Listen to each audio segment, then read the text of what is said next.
اور ریسنٹلی زرداری صاحب نے لاہور میں کچھ سیمینارز کے اندر معیشت پر جو لب کشائی کی ہے وہ بھی شاید اسی جانب اشارہ ہے کہ زرداری صاحب نے بھی اپنی سی وی ہاتھ میں پکڑی ہوئی ہے کہ اگر بلاول کہ آپ کہہ لیں کہ کورنگ کینڈیڈیٹ اس وقت, اور انہیں یہ لگ رہا ہے کہ جی دونوں کے اندر ہی گیم ہوگی, لیکن انہیں یہ نہیں پتا کہ ایک بہت بڑی گیم اور بھی تیار ہو رہی ہے. اور حکومت جو ہے وہ جیسے ایک کل کالم حفیظ اللہ نیازی صاحب نے لکھا کہ فاتح فوج جو ہوتی ہے نا وہ کبھی مال غنیمت تقسیم نہیں کیا کرتی. تو یہ چیز بس اگر یہ سمجھ جائیں تو یہ جو دو نام ابھی چل رہے ہیں نا کہ دو ہی گروپس کے اندر وزارت عظمیٰ کا میوزیکل چیئر چلے گا, تو شاید اس چیز سے اوپر یہ آگے چلے جائیں. اور اس وقت مسلم لیگ نون اور پیپلز پارٹی میں مفاد جو ہے وہ بھی اب ختم ہوتا جا رہا ہے, اور اتحاد جو ہے وہ بھی اپنے خاتمے کی جانب بہت تیزی سے گامزن ہے. اور اب یہ انہیں لگ رہا ہے کہ ہم اس طرح سے شاید کچھ حاصل کر سکیں, لیکن اب یہاں پر نہیں ہوگا. آپ دیکھیں نا کہ مسلم لیگ نون کے جو مرکزی رہنما ہیں طلال چودھری, انہوں نے کہا ہے کہ ہم الیکشن کو ویلکم کرتے ہیں اور بھرپور طریقے سے الیکشن لڑیں گے, لیکن عام انتخابات آزاد کشمیر کے ضمنی الیکشن اور کراچی میں میئر کے الیکشن کی طرح نہیں ہونے چاہیے. یعنی انہوں نے یہ واضح کر دیا ہے کہ آزاد کشمیر میں بھی جو پیپلز پارٹی کو فیور دی گئی, اور اس ٹائم پہ بھی نون لیگ نے کھل کر حملہ کیا پیپلز پارٹی کے اوپر کہ یہ وہاں پر دھاندلا کر رہے ہیں, اور انہیں بھی یہ ڈر لگ گیا کہ کہیں یہ نہ ہو کہ بھائی,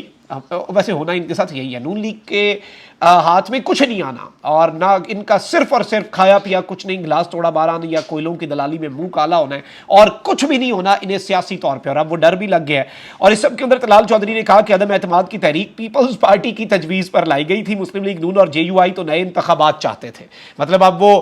بلیم گیم جو ہے نا وہ بھی مکمل طور پہ شفٹ ہو رہی ہے, اور ایک دوسرے سے دستوں گریبان ہونے کے لیے مکمل طور پر تیار ہے. انہوں نے کہا کہ چیئرمین پیپلز پارٹی کے سوات جلسے میں تقریر پر رد عمل دیتے ہوئے انہوں نے کہا کہ ہم الیکشن کو ویلکم کرتے ہیں اور بھرپور طریقے سے الیکشن لڑیں گے. بلاول کا چیلنج ہمیں قبول ہے, لیکن عام انتخابات آزاد کشمیر اور میئر کراچی کے الیکشن کی طرح نہیں ہونے چاہیے. آزاد کشمیر الیکشن پر تحفظات ہیں, جبکہ کراچی کے الیکشن پر بھی سوالات اٹھ رہے ہیں. الیکشن ایسا ہونا چاہیے جس پر انگلیاں نہ اٹھ سکیں. لک ہوز ٹاکنگ, بٹ کم از کم چلیں نون لیگ کی یہی خواہش جاگی تو اچھی جاگی. اور ان کا کہنا تھا کہ جہاں پر پیپلز پارٹی کی حکومت ہے وہاں الیکشن پر ہمارے اعتراضات موجود ہیں. کراچی کے میئر کے الیکشن پر لوگ سوال اٹھا رہے ہیں, آنے والے الیکشن میں سوالات نہیں اٹھنے چاہیے. انتخابات صاف شفاف ہونے چاہیے, اور اتحادی جماعتوں کو مل کر ایسا ماحول اور الیکشن کرانا چاہیے جس کی مثال نہ ملتی ہو. آپ نے الیکشن نہیں کرانا, یہ ویسے نگران حکومت نے کرانا ہوتا ہے, لیکن چلیں کوئی نہیں. اچھا, وہیں دوسری جانب نون لیگ جو ہے نا اس کے اندر بھی اختلافات پورے کھل کر سامنے آ گئے ہیں. شہباز شریف صاحب نے اگلے دن یہ بات کہی تھی نا اپنے اس اجلاس کے اندر جس میں یہ بلا مقابلہ صدر اور مریم نواز چیف آرگنائزر منتخب ہوئی کہ جنہیں اسحاق ڈار کے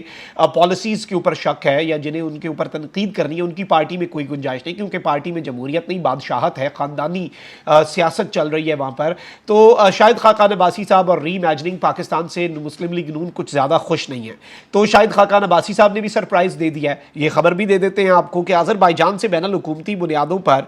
جو قدرتی گیس ہے LNG خریدنے پر اختلافات کے باعث سابق وزیر اعظم شاہد خاقان عباسی نے اقتصادی رابطہ کمیٹی کی رکنیت سے استعفیٰ دے دیا ہے. اور ذرائع کے مطابق شاہد خاقان عباسی کی سرکاری کمپنی PLL کے ذریعے آذربائیجان سے LNG خریدنے کی انہوں نے مخالفت کی, اور ان کا موقف تھا کہ آذربائیجان سے LNG کارگو پاکستان کی نجی کمپنی کے ذریعے خریدے جائیں. ذرائع کا کہنا ہے کہ پیٹرولیم ڈویژن نے شاہد خاقان عباسی کی ہدایت کے مطابق سمری تیار کرنے سے انکار کیا تھا. اور اس سب کے اندر شہباز شریف نے گزشتہ دنوں جب آذربائیجان کا دورہ کیا تو وہاں پر LNG فراہمی سمیت مختلف شعبوں میں تعاون بڑھانے پر اتفاق ہوا تھا. تو شاہد خاقان عباسی بھی ان اعتراضات کے اوپر سائڈ پہ ہو رہے ہیں. مطلب آپ سمجھ جائیں کہ یہ معاملہ کس طرف کو جا رہا ہے اور یہ اشارہ کس طرف ہے, اور یہ صورتحال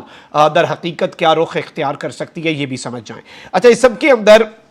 اینٹی کرپشن پنجاب جو ہے اس نے بھی گھیرا تنگ کیا ہوا ہے, اور آبویسلی آپ کو پتا ہے کہ بشرا بی بی سے نیب ویسی تحقیقات کر رہے ہیں. اینٹی کرپشن نے کل خان صاحب کو نوٹس دیا, ان کی بہن اور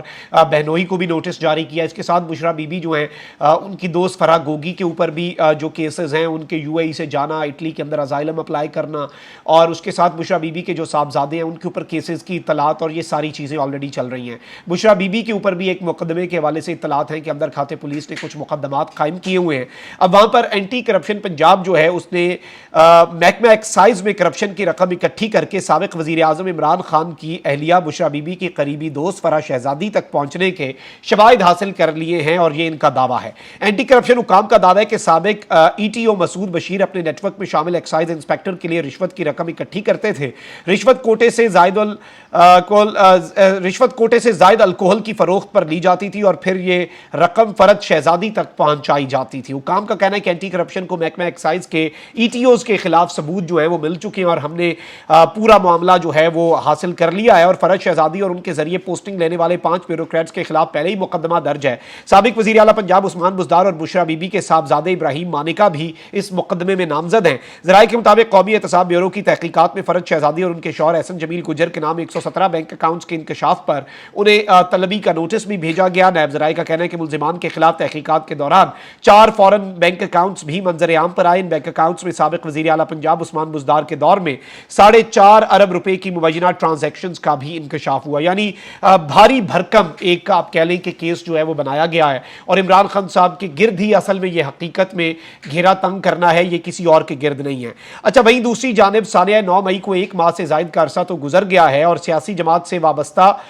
یہ خبر جیو کی ہے کہ شر پسندوں کے اعترافات کا سلسلہ جاری ہے اور اس سب کے اندر کہہ رہے ہیں کہ جی کارکنان نے بے نقاب کر دیا ہے اور کہا گیا ہے کہ جناح ہاؤس شرنگیزی کی منصوبہ بندی چیئرمین پاکستان تحریک انصاف عمران خان کی گرفتاری سے 1 دن پہلے ہو چکی تھی۔ PTI ورکرز کے مطابق یاسمین راشد اور اعجاز چودھری نے کارکنان کو جناح ہاؤس جانے کی ہدایت دی۔ چیئرمین نے گرفتاری سے 1 دن پہلے میٹنگ بلا کر انتشار کا مکمل منصوبہ تیار کیا تھا۔ یعنی اب جو نیا اعتراف کارکنوں سے کروایا جا رہا ہے اور لوگوں کی ویڈیوز آ رہی ہیں وہ یہ ہیں کہ عمران خان صاحب نے 1 دن پہلے میٹنگ بلا کر سب کو یہ پورا منصوبہ ہینڈ اوور کیا تھا۔ PTI کارکنوں نے بتایا کہ چیئرمین PTI نے گرفتاری سے پہلے جناح ہاؤس پر حملے کا منصوبہ بنایا۔ شرنگیزی کے بعد چیئرمین PTI نے خود کو بچانے کے لیے ایجنسیوں پر الزام تراشی کی اور انہوں نے کہا کہ وزارت عظمیٰ چھنتے ہی عمران خان نے افواج پاکستان کے خلاف زہر اگلنا شروع کر دیا تھا۔ PTI کارکنوں کا کہنا تھا کہ جناح ہاؤس میں جلاؤ گھراؤ کے وقت PTI کے حسان نیازی بھی موجود تھے اور حسان نیازی نے کور کمانڈر کے یونیفارم کی بے حرمتی بھی کی۔ تو یہ ساری چیزیں ان کے اوپر ایک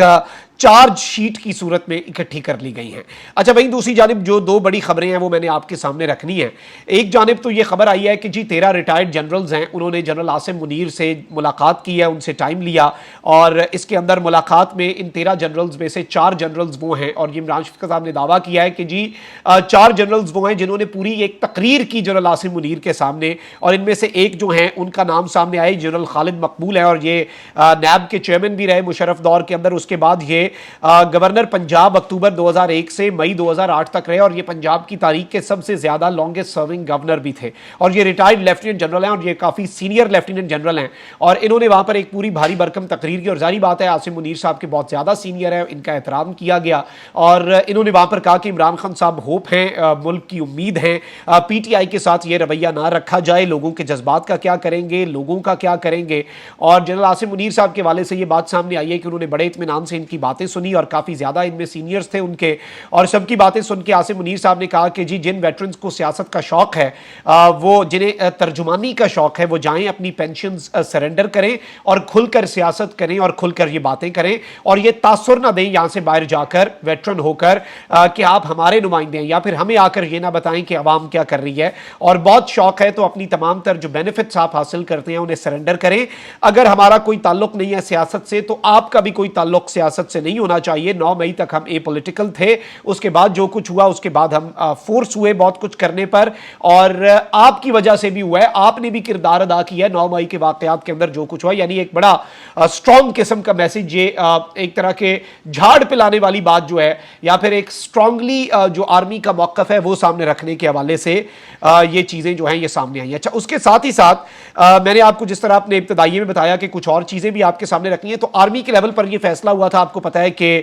تمام ذمہ داروں کا ٹرائل جو ہے وہ ملٹری کورٹس میں ہوگا۔ ایک اسپیشل کور کمانڈر کانفرنس ہوئی، اس کے بعد نیشنل سیکیورٹی کمیٹی کی میٹنگ ہوئی، پھر کیبنٹ نے ان فیصلوں کی توثیق کی، پھر اس کے بعد ایک فارمیشن کمانڈرز کانفرنس ہوئی، اس کے اعلامیے کے بعد army chief general Asim Munir وزیر اعظم سے ملے، اس کے بعد میں پورا ایک بیک ڈراپ دے رہا ہوں آپ کو، 2 قراردادیں بھی پاس ہوئی اور پارلیمنٹ سے 2 ریزولوشنز بھی ہوئی اور اب جو ایک اعتزاز حسن صاحب کی پٹیشن بھی آئی اور یہ سب کچھ ہو سکتا ہے، تو اس پر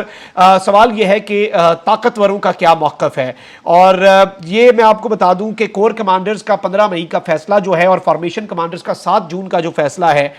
وہ ایک طرح سے چیلنج کیا گیا ہے، یہ سمجھا جا رہا ہے کہ جی یہ جو پٹیشن ہے اس کی صورت میں، اور فوج کے موقف کے بارے میں کہا گیا ہے، جب رابطہ کیا گیا تو یہ کہا گیا کہ فوج کا موقف جاننا ہے تو فارمیشن کمانڈرز کانفرنس کے اعلامیے کے کچھ پیراگرافز کو سمجھ لیں۔ تو چلے میں اب وہ 2-3 پیراگراف جو ہیں وہ آپ کے سامنے ایک دفعہ پھر پڑھ کے سنا دیتا ہوں جلدی۔ Army chief general Asim Munir کی زیر صدارت ہونے والے فارمیشن کمانڈرز کانفرنس کے شرکاء نے عزم کا اظہار کیا ہے کہ وقت آ گیا ہے کہ 9 مئی کے منصوبہ سازوں اور ماسٹر مائنڈز کے خلاف قانون کی گرفت مضبوط کی جائے۔ نمبر 1، فورم نے 9 مئی کے یوم سیاہ کے واقعات کی سخت ترین الفاظ میں مذمت کرتے ہوئے اس پختہ عزم کا اعادہ کیا کہ شہداء کی یادگاروں، جناح ہاؤس اور فوجی تنصیبات پر حملہ کرنے والوں کو آرمی ایکٹ اور آفیشل سیکرٹ ایکٹ کے تحت یقینی طور پر جلد از جلد انصاف کے کٹہرے میں لایا جائے گا۔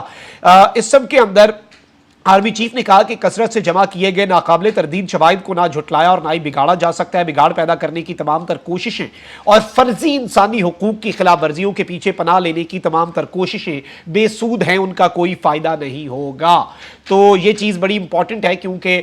یہ چیز اس پٹیشن میں بھی کہی گئی ہے کہ یہ بیسک رائٹس جو ہیں ان کی خلاف ورزی ہے کہ ان کا ملٹری کورٹس میں سویلینز کا ٹرائل ہو۔ تو آپ یہاں سے موقف سمجھ سکتے ہیں۔ فورم نے ریاست اور ریاستی اداروں کے خلاف نفرت پروان چڑھانے والوں اور ملک میں افراتفری پھیلانے والوں کے خلاف گھیرا تنگ کرنے کی ضرورت پر زور دیا اور عزم کا اظہار کیا کہ اب وقت آ گیا ہے کہ منصوبہ سازوں اور ماسٹر مائنڈز کے خلاف قانون کی گرفت جو ہے وہ مضبوط کر دی جائے۔ تو یہ اس وقت موقف ہے، آپ سمجھ لیں کہ وہی موقف جو ہے اس کے اوپر ادارے ڈٹے ہوئے ہیں، اور اب دیکھنا یہ ہے کہ یہ معاملہ کدھر کو جاتا ہے، یہ اونٹ کس کروٹ بیٹھتا ہے۔ یہ ڈیٹیلز تھی جو آپ کے سامنے رکھنی تھی، کافی زیادہ 8-10 بڑی خبریں تھیں جو ایک ولاگ میں آپ کے سامنے رکھی، تو وقت تھوڑا زیادہ ہو گیا۔ اپنا بہت خیال رکھیں۔ اللہ نگہبان۔ پاکستان زندہ باد۔